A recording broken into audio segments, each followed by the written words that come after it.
ಅದಕ್ಕಾಗಿ ಕಾರ್ಯಕ್ರಮ ಮುಂಜಾರ ರದ್ದಾಗೈತ್ರಿ ಅಂತಂದರು. ಈಗ ಬಂದಿನಂದಾಗ ಊರು ಪ್ರತಿಷ್ಠಿತರದಾರ ಯಾರೇ ಇರಲಿ ಅವ್ರ ಮನೆಗೆ ಹೋಗಿ ಮಾತಾಡ್ಸ್ಕೊಂಡು ಹೋಗುನು ಅಂತ ತಿಳ್ಕೊಂಡು ಅವ್ರ ಮನೆಗೆ ಹೋದೆ. ಹೆಣ ಅಲ್ಲೇ ಇತ್ತು, ಮನ್ಯಾಗ ಮನೆ ಮಂದಿ ಅಷ್ಟ ಕುಂತಿದ್ರು. ಆಯ್ತು, ಅಂತಿಮ ದರ್ಶನ ಮಾಡ್ಕೊಂಡು ಹೊರಗೆ ಬಂದೆ. ಒಬ್ಬ ಪ್ರಮುಖ ಕಾರ್ಯಕರ್ತ ಇದ್ದ, ಅವ ಕೇಳಿದ್ ನಾನು, ಯಾಕ್ರಪ್ಪ ಎಷ್ಟೊತ್ತಾತು ಮರಣ ಆಗಿ ಮೃತ್ಯು ಆಗಿ ಎಷ್ಟೊತ್ತನ ಜೀವ ಹೋಗಿ ಎಷ್ಟೊತ್ತಾತು ಅಂತ ಕೇಳಿದೆ.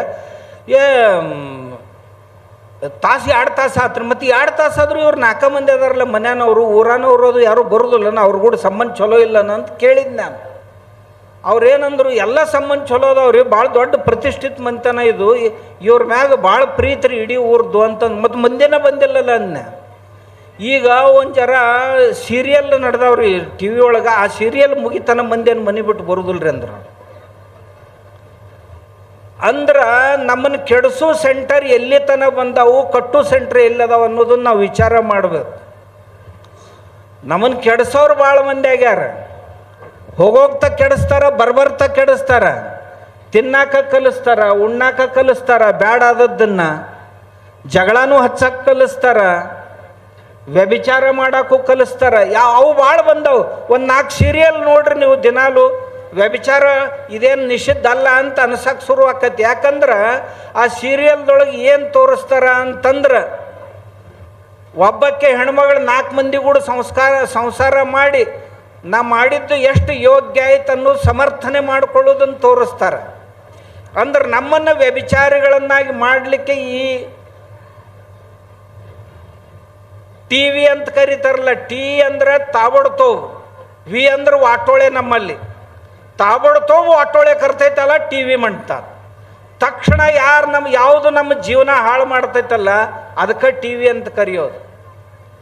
ಅವು ಸಾಕಷ್ಟು ಬಂದು ಅದು ಟಿ ವಿ ಅನ್ನು ಸಾಲಲ್ದಂತ ತಿಳ್ಕೊಂಡು ಈಗ ಮೊಬೈಲ್ದಾಗ ಬಂದಾವು. ಕ್ಷಣಕ್ಕೂ ನಾವು ಅದರೊಳಗೆ ಇರ್ತೀವಿ.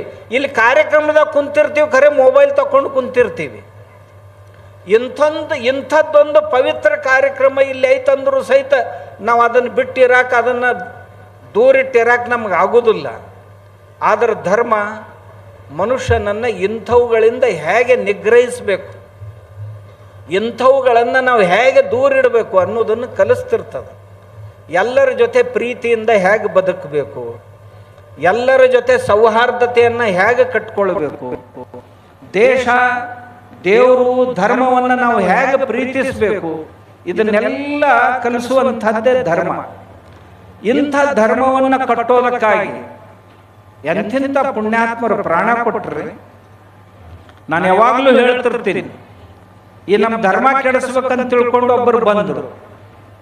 ಕಾಶ್ಮೀರದ ಪಂಡಿತರು ಒಂದು ಕಾಲಕ್ಕೆ ಸಿಖ್ಖರ 9ನೇ ಗುರುಗಳಾದಂಥ ತೇಗ್ ಬಹದ್ದೂರ್ ಅವರ ಹತ್ರ ಬಂದು ತೇಗ್ ಬಹದ್ದೂರ್ರಿಗೆ ಕೇಳಿದರು, ಏನ್ರಿ ದಿಲ್ಲಿ ಬಾದಶಾ ನಮ್ಮನ್ನೆಲ್ಲರನ್ನು ಸಾಮೂಹಿಕವಾಗಿ ಧರ್ಮಾಂತರ ಆಗುವನ್ನ ಕತ್ತಾನ, ನಿಮ್ಮ ಧರ್ಮ ಬಿಡ್ರಿ, ಬಿಟ್ಟು ನಮ್ಮ ಧರ್ಮ ಸೇರ್ರಿ ಅಂತ ಹೇಳಿ ನಮ್ಮ ಮ್ಯಾಗ ಒತ್ತಡ ತರ ಕತ್ತಾರ, ನಮ್ಮ ಕುಡಿ ನೀರಿನ ಬಾಯಾಗ ಮಾಂಸದ ತುಕಡಿಗಳನ್ನು ಒಗಿಲಾಕತ್ತಾರ, ನಮ್ಮ ಮನಿ ಮ್ಯಾಗ ಸಹಿತ ಮಾಂಸದ ತುಕಡಿಗಳನ್ನು ಒಗಿಲಾಕತ್ತಾರ, ನಾವು ಹೆಂಗ್ರಿ ಸುರಕ್ಷಿತ ಇರುವುದು ಅಂತ ಆ ಕಾಶ್ಮೀರಿ ಪಂಡಿತರೆಲ್ಲ ಸೇರಿ ಗುರು ತೇಗ್ ಬಹದ್ದೂರ್ ಹತ್ರ ಹೋದ್ರು. ತೇಗ್ ಬಹದ್ದೂರ್ ಹೇಳಿದ್ರು, ನೀವೇನು ಹೇಳ್ರಿ ಆ ರಾಜನ ಸಂವಾದಕರಿಗೆ ನಮ್ಮನ್ನು ಒಬ್ಬರನ್ನ ಇಬ್ಬರನ್ನ 10 ಮಂದಿನ ಯಾಕೆ ಧರ್ಮಾಂತರ ಮಾಡ್ತೀರಿ, ನಮ್ಮ ಗುರುಗಳನ್ನ ಧರ್ಮಾಂತರ ಮಾಡಿಸ್ಬಿಡ್ರಿ, ಇಡೀ ಸಮಾಜನ ತನ್ನಿಂದ ತಾನೇ ಧರ್ಮಾಂತರ ಆಗಿಬಿಡ್ತದೆ, ನಿಮ್ಮ ಜಾತಿಗೆ ಸೇರಿ ಬಿಡ್ತೀವಿ ನಾವು ಅಂತ ಹೇಳ್ರಿ ಅಂದ್ರು. ಅವ್ರು ಹೋಗಿ ಹೇಳಿದ್ರು, ನಮ್ಮ ಗುರುಗಳು ತೇಗ್ ಬಹದ್ದೂರ್ ಅವ್ರು ಮಾಡಿಸ್ಬಿಡ್ರಿ, ಅವ್ರ ಧರ್ಮಾಂತರ ಆದ್ರೆ ನಾವೆಲ್ಲ ಆದಂಗ ಅಂತಂದ್ರು. ತತ್ಕ್ಷಣ ಪಂಜಾಬದಿಂದ ಗುರು ತೇಗ್ ಬಹದ್ದೂರನ್ನ ಮತ್ತು ಅವ್ರ ಜನ ಪುತ್ರವತ್ತ ಅವರ ಶಿಷ್ಯರನ್ನ 3 ಮಂದಿನ ಎತ್ಕೊಂಡು ಹೋದ್ರು ದಿಲ್ಲಿಗೆ, ಚಾಂದನಿ ಚೌಕ್ನ್ಯಾಗ. ತೇಗ್ ಬಹದ್ದೂರ್ ಕೂತಿದ್ರು, ಈಗ ಯಾಕೆ ಮುನಿವರು ಕೂತಾರೆ. ಅತಿದಾಸ ಅಂತ ಒಬ್ಬ ಮಗ, ಒಬ್ಬ ಶಿಷ್ಯ, ಅವನಿಗೆ ಕರೆದ್ರು, ಏ ಧರ್ಮ ಬಿಡ್ತಿಲ್ಲ ನೀನು, ನಮ್ಮ ಧರ್ಮ ಸ್ವೀಕರಿಸ್ತಿಲ್ಲೋ ಅಂತ ಕೇಳಿದ್ರು. ಸಾಧ್ಯ ಇಲ್ಲ ಅಂದವ. ಮ್ಯಾಗಿನಿಂದ ಕತ್ತರಿಸುವಂತ ತೆಳಗೆ ಹೋದ್ರು. ಮೂಗು ಕತ್ತರಿಸಿದ್ರು, ಕಿವಿ ಕತ್ತರಿಸಿದ್ರು, ಕಣ್ಣು ತೆಗೆದ್ರು, ನಾಲಿಗೆ ಜಗ್ಗಿ, ಮೂಗು ಜೋರಾಗಿ ಹಿಡಿದ್ರು, ಬಾಯಿ ತೆಗೆದ ನಾಲಿಗೆ ಜಗ್ಗಿದ್ರು, ಇಕ್ಕಳಗಳೇ ಜಗ್ಗಿ ನಾಲಿಗೆ ಕತ್ತರಿಸಿದ್ರು, ತುಟಿಗಳನ್ನ ಕತ್ತರಿಸಿದ್ರು, ರಕ್ತ ಹರಿತಿತ್ತು. ಮ್ಯಾಗಿನಿಂದ ಕತ್ತರಿಸೋದು ಬೆರಳುಗಳನ್ನ ಕತ್ತರಿಸಿದ್ರು, ಕೈ ಕತ್ತರಿಸಿದ್ರು, ರಟ್ಟಿ ಕತ್ತರಿಸಿದ್ರು, ಕತ್ತರಿಸ್ಕೋತ ತೆಳಗ್ ಹೋದ್ರು. ಈಗರ ಹೂ ಅನ್ನು ಅಂತ ಅಂತಿದ್ರ ಅವಂಗ, ಅಂತಿದ್ದವ, ನಾ ಧರ್ಮ ಬಿಡುದಿಲ್ಲ ಅಂತಿದ್ದ. ಕೊಂದ್ರ. ಎರಡನೇದವ ಮತ್ತಿದಾಸ ಅಂತ, ಅವನು ಹಿಡ್ಕೊಂಡು ಬಂದು ನಿಂದಿರಿಸಿದ್ರು. ಅವಂಗ ಇಡೀ ಶರೀರಕ್ಕ ಅರಳಿ ಸುತ್ತಿದ್ರು, ಹತ್ತಿ ಅರಳಿ ಇರ್ತೈತಲ್ಲ, ಅರಳಿ ಸುತ್ತಿದ್ರು, ಕಾಲಿನಿಂದ ಹಿಡ್ಕೊಂಡು ತಲಿತನ ಸುತ್ತಿ ಎಣ್ಣೆ ಹಾಕಿದ್ರು. ಅದ್ರಾಗ ಎಣ್ಣೆ ಹಾಕಿ ಬೆಂಕಿ ಹಚ್ಚಿದ್ರು. ಧರ್ಮ ಬಿಡ್ತೀನಿ ನಿನ್ನ ಉಳಿಸ್ತೀವಿ, ಈಗನು ನೀರು ಹಾಕಿ ನಿನ್ನ ಉಳಿಸ್ತೀವಿ, ಇರ್ಲಿಲ್ಲ ಅಂದ್ರೆ ಸುಟ್ಟು ಬಿಡ್ತೀವಿ ಅಂದ್ರು. ಸತ್ ಹೋಗ್ತೀನಿ ಆದ್ರೆ ಧರ್ಮ ಬಿಡುದಿಲ್ಲ ಅಂತ. ಸತ್ ಹೋದ ಮತ್ತಿದಾಸ ಆದ್ರೆ ಧರ್ಮ ಬಿಡ್ಲಿಲ್ಲ. ಮೂರನೇದ ದಯಾಳು ಅಂತ ಅವನ ಹೆಸರು, ಅವನ್ ಕರ್ಕೊಂಡು ಬಂದ್ರು. ನೀವೇನು ಕಬ್ಬಿನ ರಸದ ಕಡಾವಿಗೆ ಕಾಯಿಲೆ ಇರ್ತಾವಲ್ಲ, ಕಡಾವಿಗೆ, ಆ ಕಡಾವಿಗೆ ಎಣ್ಣೆ ಹಾಕಿ ಎಣ್ಣೆ ಕಳ ಕಳ ಕಳ ಕಳ ಕುದಿತಿತ್ತು. ಇಬ್ಬರು ಕಾಲು ಹಿಡಿದ್ರು, ಇಬ್ಬರು ಕೈ ಹಿಡಿದ್ರು. ಒಂದ್ ಜರಾನ ಎದ್ದಿದ್ರು, ತೆಗೆದ್ರು. ಧರ್ಮ ಬಿಡ್ತೀಯೋ ಇಲ್ಲೋ, ನಮ್ಮ ಧರ್ಮ ಸ್ವೀಕಾರ ಮಾಡ್ತೀಯೋ ಇಲ್ಲೋ ಅಂತ ಕೇಳಿದ್ರು. ಸಾಧ್ಯ ಇಲ್ಲ ಅಂತ ಎದ್ದು ತೆಗೆದ್ರು ಒಂದ್ ಸಾರಿ. ಈಗರ ಹೂವನ್ನು ಇರ್ಲಿಲ್ಲ ಅಂದ್ರೆ ಇದ್ರಾಗ ಹಾಕಿ ಕರಿತೀವಿ ನಿನ್ನ ಅಂದ್ರು. ಮೆಣಸಿನಕಾಯಿ ಕರ್ದಂಗ, ಹಪ್ಪಳ ಕರ್ದಂಗ ಕರಿತೀವಿ ನಿನ್ನ ಅಂದ್ರು. ನಾ ಸತ್ ಹೋಗ್ತೇನೆ ಹೊರತು ಧರ್ಮ ಬಿಡುದಿಲ್ಲ ಅಂದ. ಯಾಕಂದ್ರೆ ಗುರುಗಳ ಮ್ಯಾಗ ಅವನಿಗೆ ಏನ್ ಕಾಣ್ತಿತ್ತು ಅಂದ್ರೆ ನಮ್ಮ ಹಿಂದೆ ಕೋಟಿ ಗಟ್ಟಲೆ ಶಿಷ್ಯರದಾರ, ನಾವು ಒಪ್ಕೊಂಡು ಹೋದ್ರೆ ಎಲ್ಲರೂ ಹೋಗ್ಬೇಕಾಕೈತಿ. ಸಾಧ್ಯ ಇಲ್ಲ ಅಂದ. ಎಣ್ಣೆ ಕಡಾವಿಗೆ ಹಾಕಿ ಹಪ್ಪಳ ಸೆಂಡಿಗೆ ಹಾಕಿ ಕರೀತಾರ, ಕರೆದ್ರು. ಪ್ರಾಣ ಬಿಟ್ಟ ಪುಣ್ಯಾತ್ಮ ಧರ್ಮ ಬಿಡ್ಲಿಲ್ಲ.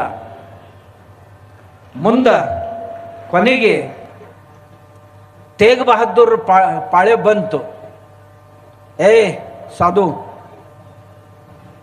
ಸೇರ್ತಿಲ್ ನಮ್ಮ ಧರ್ಮಕ್ಕ, ಒಂದಿಲ್ಲ ಎರಡಿಲ್ಲ, ಸುಮ್ಮನೆ ಕೂತ್ರು, ಧ್ಯಾನ ಮಗ್ನರಾಗಿ ಕೂತ್ ಬಿಟ್ರು. ದೊಡ್ಡ ಕತ್ತಿ ತಂದವ್ರ ರುಂಡ ಹಾರಿಸಿಬಿಟ್ರು.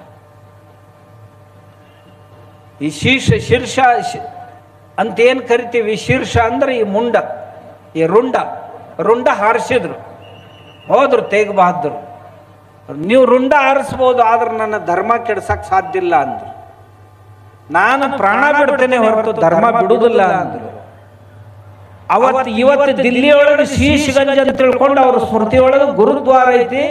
ದಿನಾಲು ಹಗಲು ರಾತ್ರಿಯಲ್ಲಿ ಮಹಾಪ್ರಸಾದ ನಡೀತೈತಿ. ಅವರ ಶಿರವನ್ನು ತಗೊಂಡು ಪಂಜಾಬಕ್ಕೆ ತಗೊಂಡು ಹೋಗಿ ಆನಂದಪುರ ಸಾಹಿಬ್ ಅಂತ ತಿಳ್ಕೊಂಡು ಅಲ್ಲಿ ಅವರು ಸಮಾಧಿ ಮಾಡಿದ್ರು. ಅಲ್ಲಿ ಒಂದು ದೊಡ್ಡ ಕ್ಷೇತ್ರ ನಿರ್ಮಾಣ ಆಯಿತು. ಇವತ್ತಿನವರೆಗೂ ಸಹಿತ ಈ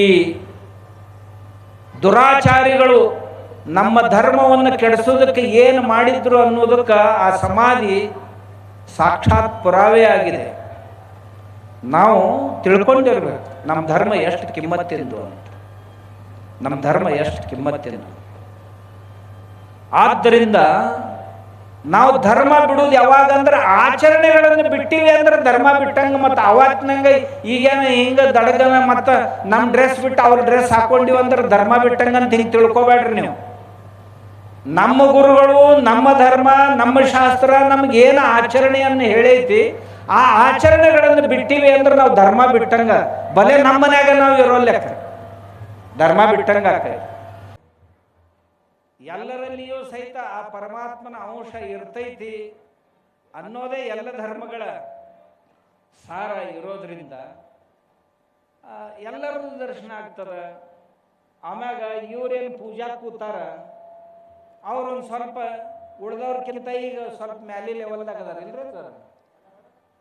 ಅವ್ರು ಯಾಕಂತಂದ್ರೆ ಪೂಜಾ ಮುಗಿತಾನೆ ಈಗ ಹೈ ಲೆವೆಲ್ದಾಗ ಅದಾರ. ಡ್ರೆಸ್ ಚೇಂಜ್ ಮಾಡ್ಯಾರ, ಮತ್ತು ಈ ಪೂಜಾ ಕೂತಾರಂದಾಗ ಒಂದು ಸ್ವಲ್ಪ ಎತ್ತರದಾಗ ಅದಾರ. ಯಾಕೆ ನಿಮ್ಕಿಂತ ಮ್ಯಾಗ ಐತಿಲ್ಲ ಇದು ಸ್ಟೇಜ್, ಅಲ್ಲಿಂದ ಎತ್ತರದಾಗ ಅದಾರ. ಯಾಕಂದ್ರೆ ಗುರುಗಳು ಯಾರನ್ನ ಯಾವಾಗ ಮ್ಯಾಗ ತರೋದು, ಯಾರನ್ನೂ ಇದು ಅಲ್ಲಿ ಕುಡ್ರಿಸೋದು ಅಂತ ಎಲ್ಲ ಅವ್ರು ನಿರ್ಣಯ ಮಾಡ್ತಾರೆ. ಮ್ಯಾಗ ಇದ್ದವಂತೇಳಿ ಒಬ್ಬ ಕೇಳಿದ್ನಂತ, ಅಕ್ಬರ್ ಬಾದ್ಶಾ ಕೇಳಿದ್ನಂತ ಬೀರ್ಬಲ್ಗ, ನಿಮ್ಮ ದೇವ್ರು ಏನು ಮಾಡ್ತಾನ ಅಂತ ಕೇಳಿದನಂತ. ಸಣ್ಣ ಪ್ರಶ್ನೆ ರೀ, ಇದನ್ನೇ ನಾ ಹೇಳೋದಿಲ್ಲ, ನಮ್ಮ ಮಗ ಹೇಳ್ತಾನ ಅನ್ನಂತ. ಅಂದ ಕೂಡಲೇ ಅವನ ಮಗನ ಕರೆಸ್ರು ಅಂದರು. ಅವ್ನು ಬೀರ್ಬಲ್ಲನ ಮಗನ ಕರೆಸಿದ್ರಂತ. ತಮ್ಮ, ನಿಮ್ಮ ದೇವ್ರು ಏನು ಮಾಡ್ತಾನ ಅಂತ ಕೇಳಿದ್ನಂತ ಅವ ಬಾದಶಾ. ಕೇಳಿದ ಕೂಡಲೇ ನಾ ಹೇಳ್ತೇನೆ, ನನ್ನೊಂದು ಕಂಡೀಷನ್ ಐತಂದಂತ. ಏನು ಅಂದಂತ, ನಾವೊಂದು 5 ನಿಮಿಷ ಸಲುವಾಗಿ ನಿಮ್ಮ ಸಿಂಹಾಸನ ಐತಲ್ಲ ಅದ್ರ ಮ್ಯಾಗ ನಾನು ರಾಜನ್ ಮಾಡ್ರಿ ಅಂದ್ರೆ ಹೇಳ್ತೇನೆ ಅಂದಂತ. 5 ನಿಮಿಷ ಹೌದಿಲ್ಲೋ ಮಾಡ್ತೀನಿ ಬಾ. 5 ನಿಮಿಷ ಸಿಂಹಾಸನ ಕುಂದ್ರಿಸಿ ರಾಜ ತಳ ಕುಂತ, ಕಟ್ಟ ಇವನ ಕಂಬಕ್ಕೆ ಬಿಗಿರಿ ಅಂದಂತ. ಮ್ಯಾಕ್ ಕುಂತಾನಂದಾಗ ಮತ್ತೆ ನಾವಂದ ಆಜ್ಞೆ ನಡೀದಲ್ಲ, ಬಿಗದ್ರ ಕಂಬಕ್ಕ ರಾಜ ಗಾಬರಿ ಅದು ಹಿಂಗ್ಯಾಕೆ ಮಾಡಕತ್ತ. ನಾನು ಒದ್ದಾಡ್ದು ಎಲ್ಲ ಮಾಡಿದೆ, ನಾ ಹೇಳುತ್ತಾನ ಬಿಚ್ಚಂಗಿಲ್ಲ ಅಂದ. 5 ನಿಮಿಷ ಆತು, ಇವ ಇಳಿ ಹೊತ್ತು ಬಂತು, ಬಿಚ್ಚರೆ ಅವನಂದ.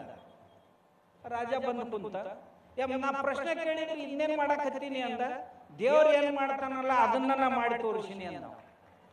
ಯಾವಾಗ ಯಾರನ್ನ ಇಳಿಸ್ಬೇಕು, ಯಾರನ್ನ ಇಳಿಸ್ಬೇಕು ಇದನ್ನ ಮಾಡವನ ದೇವ್ರ ಹತ್ತಾರ, ಅದನ್ನ ನಾ ಮಾಡಿ ತೋರಿಸಿದ್ನಿ ನಿನಗನ್ನ. ನಮ್ಮ ಅಜ್ಜವ್ರು ಏನು ಮಾಡ್ತಾರ ಅಂತ ಹೇಳಿದ್ನಿ, ತಿಳಿತಿಲ್ಲ ನೀವು. ಯಾರು ಒಳಗೆ ಭಾಳ ಸೊಕ್ಕಾಗಿತ್ತಂದ್ರೆ ಇಳಿಸೋದು, ಭಾಳ ನಂಬರಿದ್ರಂದ್ರೆ ಅವ್ರನ್ನ ಏರಿಸೋದು. ಇದನ್ನು ಕಲೀರಪ್ಪ, ಇದನ್ನು ನೋಡ್ರಪ್ಪ ಅಂತ ಹೇಳೋದು. ನಮ್ರತೆ, ವಿನಯ, ಪ್ರಾಮಾಣಿಕತೆ, ಹೃದಯವಂತಿಕೆ ಇತ್ತಂದ್ರೆ ನೀವು ಮ್ಯಾಗ ಬರ್ರಪ್ಪ. ಭಾಳ ಒಳಗೆ ತಲೆ ತುಂಬ ಹೆದಿ ಶಡ್ಸಿದ್ರಿ ಅಂದ್ರೆ ಇದನ್ನೊಂದು ಜರನ ಇಳಿಸ್ಬೇಕಾಕೈತೆ ಅಂತ ಯಾವ್ದಾರ ರೀತಿಯಿಂದ ಇಳಿಸ್ತಾರೆ. ಇದ ಗುರುಗಳ ಕೆಲಸ ಇರ್ತದೆ.